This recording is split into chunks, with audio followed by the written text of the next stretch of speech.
आणि म्हणून social parenting हे ऑलरेडी वयाच्या 14व्या वर्षी आपलं सुरू होतं. पण आपल्या देशामध्ये अनेक गोष्टींबद्दल अज्ञान आहे. जसं पालकत्वाबद्दल बऱ्याचदा असं होतं, जसं आमच्याकडे बऱ्याचशा केसेस काउन्सिलिंगला येतात. नवरा बायकोची भांडणं, लग्न झाल्या 1 वर्ष खूप छान जातं, 1 वर्षानंतर खटके उडायला लागतात. लग्नाच्या अगोदर लोक असं म्हणतात की याचं लग्न लावून द्या, हा सुधरून जाईल. बऱ्याचदा असं ऐकलं असेल तुम्ही, लग्न लावून द्या सगळं व्यवस्थित ठीक होईल. शेवटी काय पोहायचं असेल तर पाण्यात पडलं की आपोआप पोहता येतं. पण खूप लोक पूर्ण पोहता आल्यामुळे मेली. हा असा गैरसमज आहे की पाण्यात ढकलून द्या आपोआप पोहता येतं. असं होत नाही. बरेच जण ज्यांना पोहता येत नव्हतं ते पाण्यात पडले आणि ते डुबले. लग्नाच्या बाबतीत सुद्धा आपल्याकडे तसंच आहे. आणि म्हणून पालक होण्यासाठी काय लागतं, लग्न झालं, मुलं झाली की आपण पालक झालो. आणि पालकत्व म्हणजे काय, तर मुलांचा डेफिनेटली सांभाळ करणं हे तर तुम्हाला क्लिअर कट आहे. पण हे पालकत्व आपण एन्जॉय करतो का?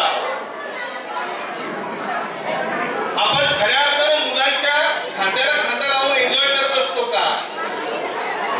पालक 3 शब्द आहे.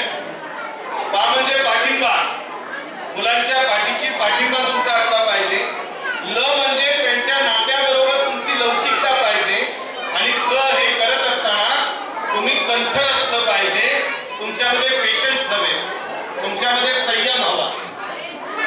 ही जी तुमची मुलं दिसतायत, त्याला पाणी लागेल. ही जी तुमची मुलं दिसतायत, खरं तर हेच वय आहे घडवण्याचं आणि हेच वय आहे बिघडण्याचं.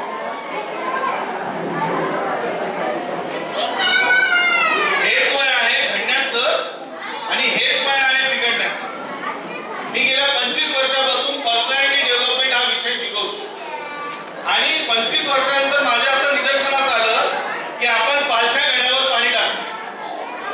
आम्ही कोणाला शिकवतो?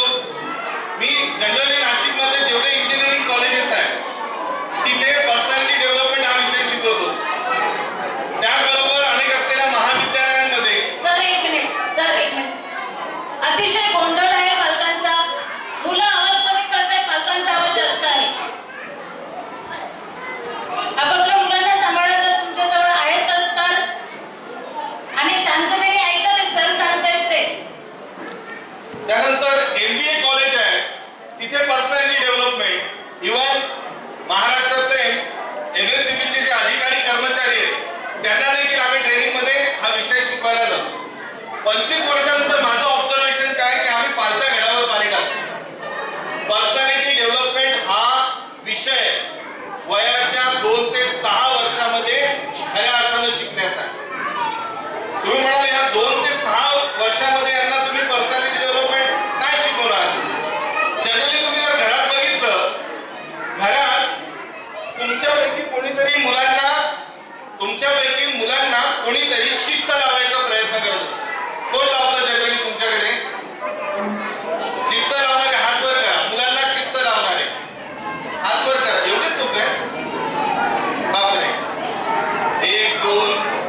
ये है की ये है.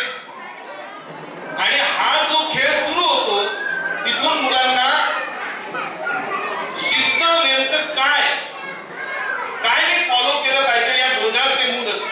त्यामुळे मुलांचा बिलकुल दोष नसतो, कारण मूल हे कोरी पाठी घेऊन येत असतं. त्याचा मेंदू जो आहे तो पूर्णपणे रिकामा असतो. जेव्हा जन्माला येतं 0 पासून निकट स्टार्ट होतो. आणि जन्माला आल्या म्हणजे आपण जर बघितलं आपल्या आयुष्याचे 2 टोक आहेत. एक टोक आहे आपला जन्म आणि एक दुसरं टोक आहे मृत्यू. हे दोन्ही टोकावर आपला कंट्रोल नाही आहे. म्हणजे मी जन्म कुठे घ्यावा, कोणाच्या घरात घ्यावा, कुठल्या देशामध्ये घ्यावा, कुठल्या जातीमध्ये घ्यावा, कुठल्या धर्मामध्ये घ्यावा, कुठल्या प्रांतामध्ये घ्यावा, हे माझ्या हातात नाहीये. तसंच माझा मृत्यू सुद्धा माझ्या हातात नाहीये, कंट्रोल नाहीये. की मी कसं मरावं, केव्हा मरावं हे माझ्या हातामध्ये नाही. 2 गोष्टी आपल्या हातामध्ये नाही. मात्र या दोन्ही टोकांच्या मध्ये जे जगणं आहे ते आपल्या हातात आहे. या दोन्ही टोकांच्या मध्ये जे जगणं आहे ते आपल्या हातात आहे. पण बऱ्याचदा मुलं जे एकदम रिकाम्या असलेल्या, अगदी जशी पाठीकोरी असते तसे ते जन्माला येतात. आणि जन्माला आल्या तुमच्यापैकी इथे कोणी आहे का की जे आयुष्यात कधीच रडले नाही? असं कोणी आहे का? हात वर करा. अतिशय आनंदी व्यक्ती की आतापर्यंत कधीच मी रडलो नाही आयुष्यात. कोणी आहे का? पुरुषांमध्ये आहे. नाही, ते बाळाला बाहेर घेऊन जाण्यासाठी.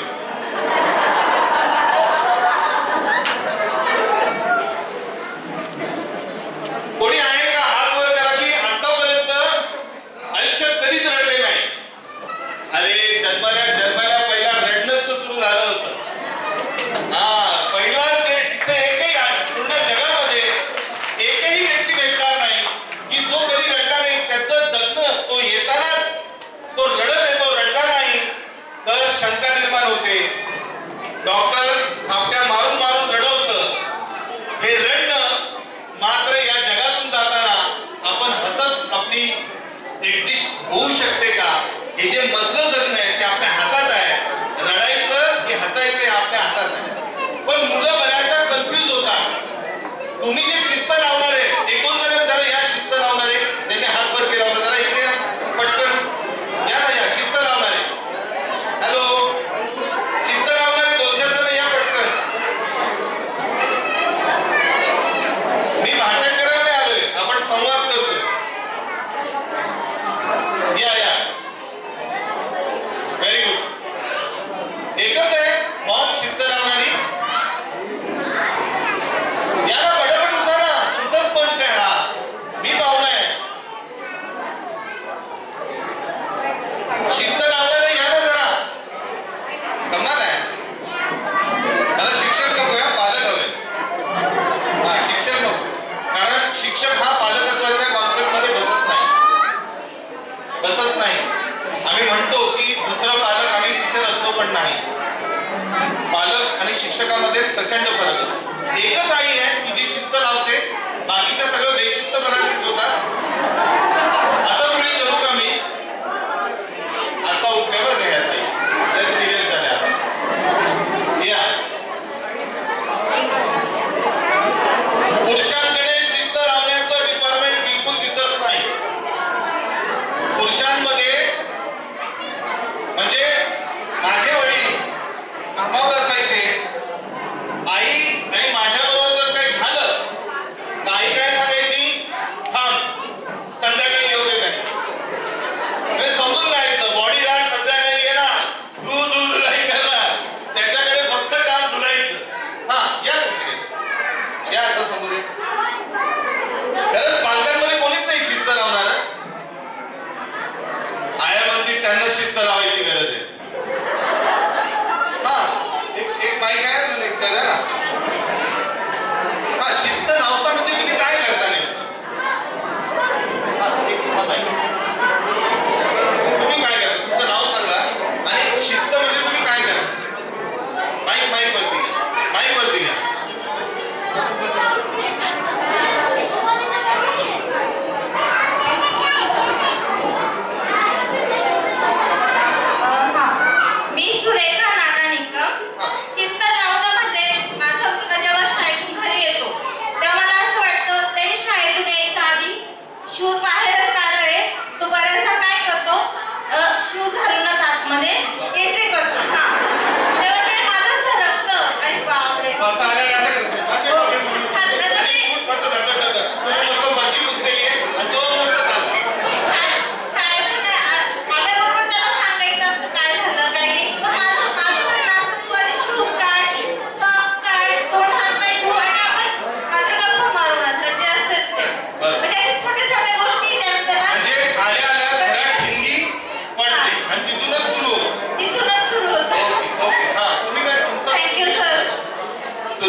मॉर्निंगला लवकर उठायचं सगळ्यात पहिले. कारण ती मॉर्निंगला उठत नाही. नाही नाही तसं नाही. सकाळी लवकर उठायचं कारण ती कधी कधी वेळेवर उठते. नाही नाही मी आवडी शिस्त मी नाही. मी पण उठलं पाहिजे तिने पण उठलं पाहिजे. कोणी उठलं पाहिजे? मी उठलं पाहिजे. आणि मग तिने किती वाजता उठलं पाहिजे? तिने 8:30ला तरी उठलं पाहिजे. 8:30ला तरी उठलं पाहिजे. उठत नाही उठत नाही.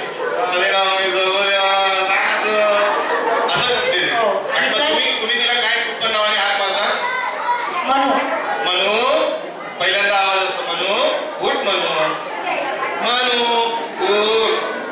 मनू आवाज वाढत जातो. मग मनू एक चलो उठूया असं सुरू होतं. हे रोजचं आहे. शिस्त लागत नाही तिला. येस. तुम्ही काय लावता शिस्त? तुम्ही आजी आहात. नातू कुठे आहे ना? हा शिस्तीचं डिपार्टमेंट तुमच्याकडे आहे. हा काय करतो तू?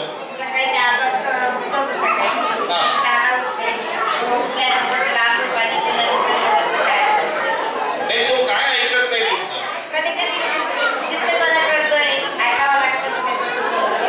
बर हा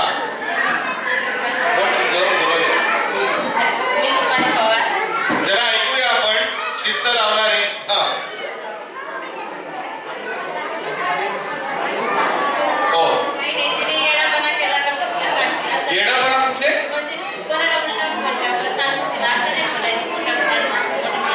काय बोलते ती?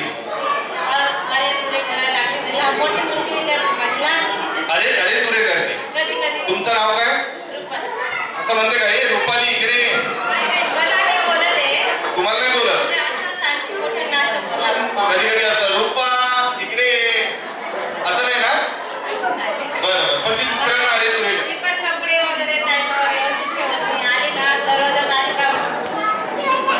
कपडे व्यवस्थित ठेवत नाही. कुठेही फेकून देते. अच्छा मग तुम्ही काय करता? हे रोज होतं का? आणि ते ऐकतच नाही. पुन्हा तेच मग तुम्हाला काही शोध लागला का? असं का होतं? कधी कोणाला विचारलं का? असं का करते? मी तर सांगते शिस्त लावते पण ती ऐकत नाही. ती तसंच करत असते.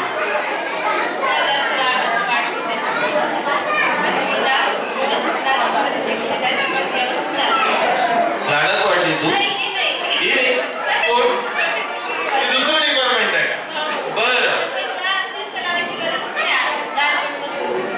पण तिला गरज आहे. पप्पा कुठे आहे? कहाँ है वो इंसान जो बिगाड़ रहा है बच्चों को? कहाँ है क्राइम पेट्रोल? कहाँ है वो इंसान? आएगा बाहेर गेले. अरे काय बिघडवण्याचं काम तो माणूस करतो.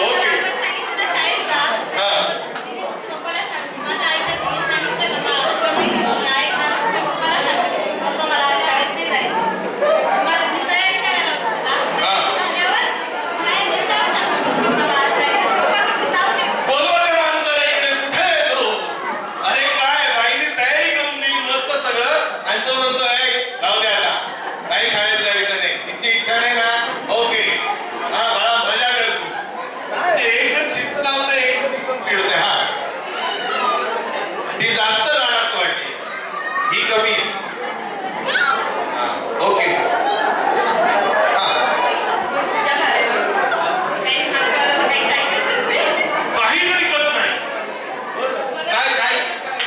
कुठे येतो?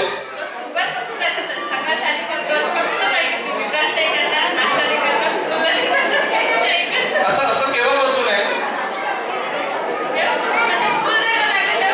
स्कूल पासून. म्हणजे त्याला स्कूल आवडत नाही. त्याला स्कूलला जायला आवडत नाही. त्याला ब्रश करायला आवडत नाही. त्याला आंघोळ करायला आवडत नाही. है ना?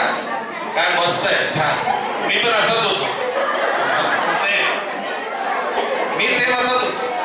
हा तुम्ही खुश व्हायला पाहिजे. काही अडचण नाही. त्याला काहीच आवडत नाही. ह्या शिस्त लावत. मग तुम्ही रोज सांगता का त्याला?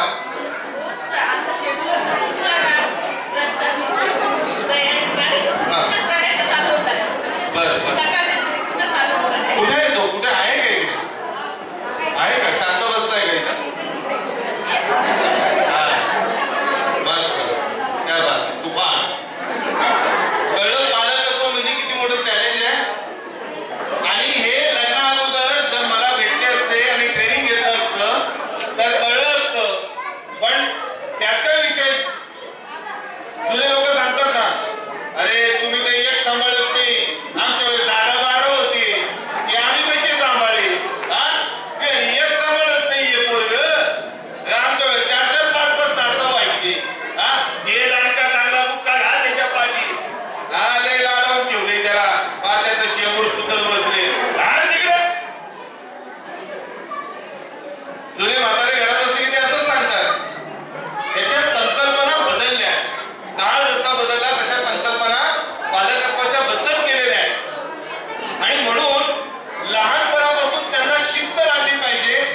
समोर उभ्या राहा, एकमेकींकडे तोंड करू.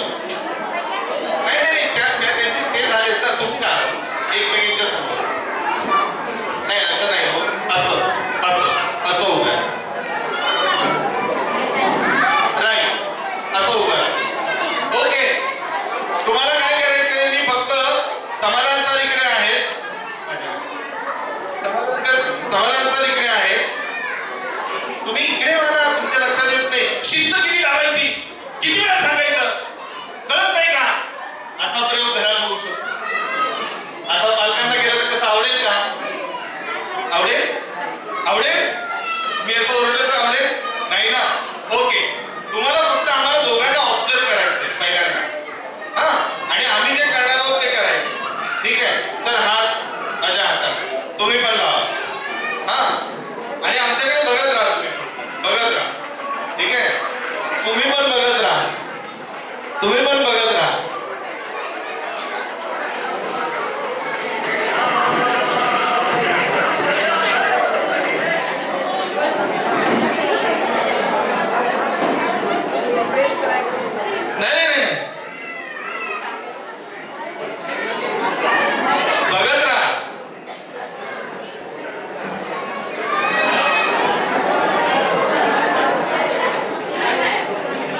पर्यंत शिकवला गेला पाहिजे.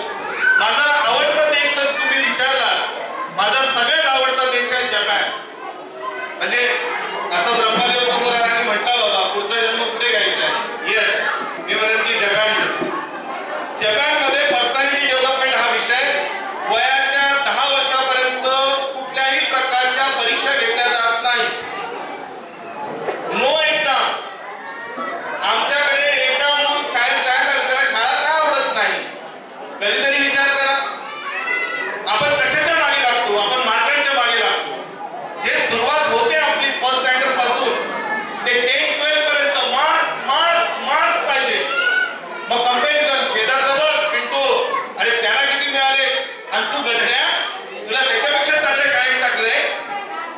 थोडा आवाज आहे त्याला कमी कमी कर.